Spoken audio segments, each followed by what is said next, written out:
Roald Dahl, The Witches. Chapter 1, A Note About Witches. In fairy tales, witches always wear silly black hats and black cloaks, and they ride on broomsticks. But this is not a fairy tale. This is about real witches. The most important thing you should know about real witches is this. Listen very carefully. Never forget what is coming next. Real witches dress in ordinary clothes and look very much like ordinary women. They live in ordinary houses and they work in ordinary jobs. This is why they are so hard to catch. A real witch hates children with a red-hot, sizzling hatred that is more sizzling and red-hot than any hatred you could possibly imagine. A real witch spends all her time plotting to get rid of the children in her particular territory. Her passion is to do away with them, one by one. It is all she thinks about the whole day long, even if she is working as a cashier in a supermarket, or typing letters for a businessman, or driving around in a fancy car, and she could be doing any of those things. Her mind will always be plotting and scheming and churning and burning and whizzing and fizzing with murderous, bloodthirsty thoughts. Which child, she says to herself all day long, exactly which child shall I choose for my next squelching? A real witch gets the same pleasure from squelching a child as you could get from eating a plate full of strawberries and thick cream. She reckons on doing away with one child a week. Anything less than that, and she becomes grumpy. One child a week is 52 a year. Squish them and squiggle them and make them disappear.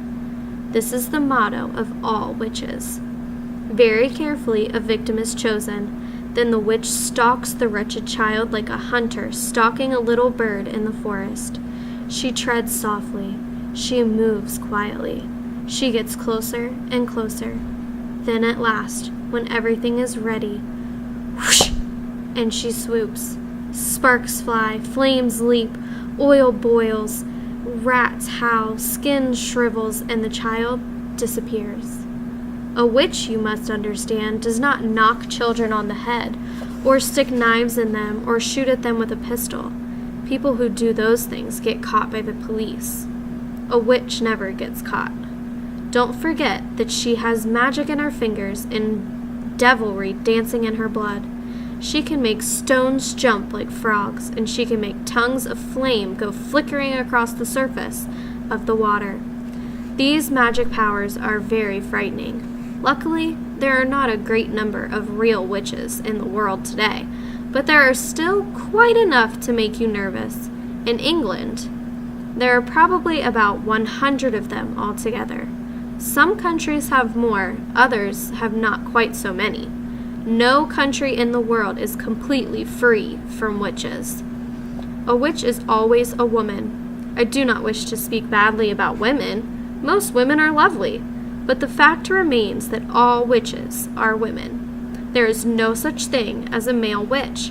On the other hand, a ghoul is always a male, so indeed is a Barghest. Both are dangerous, but neither of them is half as dangerous as a real witch. As far as children are concerned, a real witch is easily the most dangerous of all the living creatures on earth. What makes her doubly dangerous is the fact that she doesn't look dangerous. Even when you know all the secrets, you will hear about those in a minute. You can still never be quite sure whether it is a witch you are gazing at or just a kind lady. If a tiger were able to make himself look like a large dog with a waggy tail, you would probably go up and pat him on the head, and that would be the end of you. It was the same with witches. They all look like nice ladies. Kindly examine the picture opposite. Which lady is the witch?